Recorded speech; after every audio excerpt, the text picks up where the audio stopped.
이원식 의원입니다. 고용노동부 장관께 묻겠습니다. 얼마 전에 주 60시간까지 가능한 그 정책을 발표했죠. 변경 내고도 나한테 주 60시간이요? 69시간. 미리 듣고 69시간. 이 가능하다고 발표했잖아요. 예, 극단적인 경우 가능합니다. 예, 근데 엊그제 대통령은 또 60시간 이상은 무리다 이렇게 얘기하더라고요. 예. 그렇게 얘기했죠. 예, 근데 그렇습니다. 어제 또 대통령실을 보니까 이 저 상한 캡을 씌운 게 아니고 그 이상도 가능하다. 또 그렇게 얘기를 해요. 어느 게 맞는 겁니까? 대통령께서 말씀하시는 근본 취지는 취지 얘기하는 게 아니고 예, 69시간, 60시간, 60시간 이상도 가능하다 이렇게 계속 바뀌고 있는데 이게 저 장관이 지난번 발표하면서 5개월 동안 논의했고 3개월 동안 다듬기를 통해서 잘 만들어진 정책이다. 꼼꼼히 따져봤다. 그렇게 얘기를 했는데 그 대통령이 60시간 이거 좀 재검토하라 그랬더니 곧바로 고용노동부도 그렇고 국민의힘도 그렇고 MZ세대 노조를 만나서 또 의견을 들어보겠다. 그러니까 그거 할 때 그 전에 그렇게 의견 수렴을 안 한 거예요?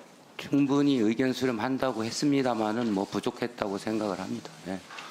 무슨 정책이 이렇게 대통령 말 다르고 장관 말 다르고 또 대통령실 말 다르고 이런 정책이 어디 있습니까? 도대체 이거 국민의 삶을 두고 장난하는 겁니까?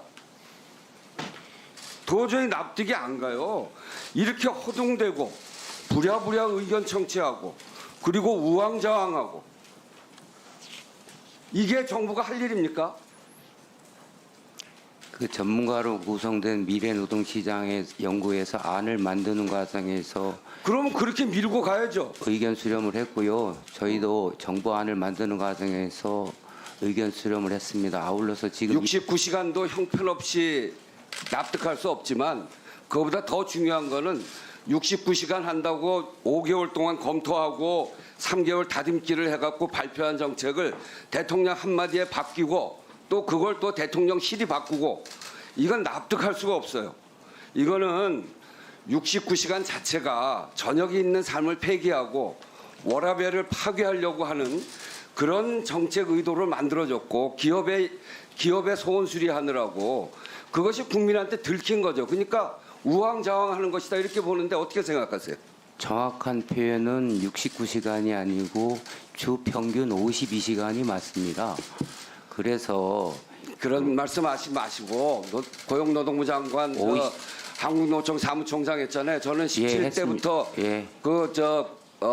환노위 위원 한 사람이에요. 예, 알고 있습니다. 52시간 만들 때 얼마나 힘들게 만들었는지 잘 알잖아요. 예, 그렇습니다. 그런데 이걸 그렇게 바꿔놓고 그런 소리 하고 있어요. 52시간제가 급격하게 들어오면서 편법, 불법, 공짜 노동이 우선 저는 예. 이런 혼선에 대해서 장관이 정책을 철회하고 그리고 국민 앞에 사과해야 된다 이렇게 생각하는데 어떻게 생각하세요? 현재와 같이 52시간제가 급격하게 들어오면서 글로벌 스탠다드도 맞지 않은 주 상한 12시간을 규제함으로써 편법 노동, 공짜 노동이 빈발하고 근로시간 기록 관리가 되지 않습니다. 그래서 불법이 양산돼서 제가 그럼 물어볼게요. 예.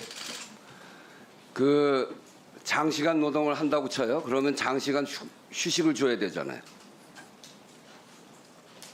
52시간을 그대로 유지하려면 예. 일을 많이 시키면 많이 쉬게 해야 될 거 아니에요. 지금 현재 가능합니까? 주 평균 52시간이라고 하는 뜻은 주에 우리나라에 잔업을 제 얘기 12시간 들어보세요.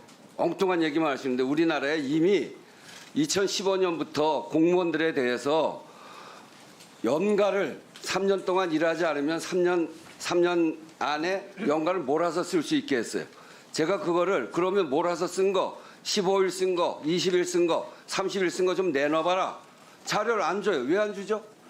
저희가 작년 12월 한 달을 뽑아 보니까 12만 7천 건이 파악이 됐는데 이거를 일일이 수기로 기록하기서 제출해 드리기가 어려워서 인사혁신처에 시스템에 의해서 요청을 해놨습니다. 지금도 일이 바쁜데 15일 쉬었다, 20일 쉬었다, 30일 쉬었다 나가면 자리가 없어질까 봐 눈치 보여서 공무원들도 못해요.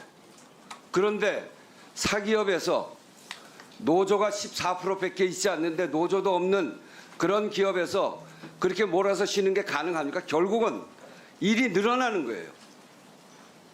그런 점에서 굉장히 현실 가능하지 않는 그런 방안을 내놓고 있단 말이에요.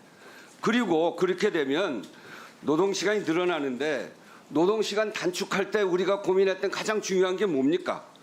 노동시간 단축을 통해서 일자리 나누기 아니에요. 이게 고용정책의 기본 원리 아닙니까?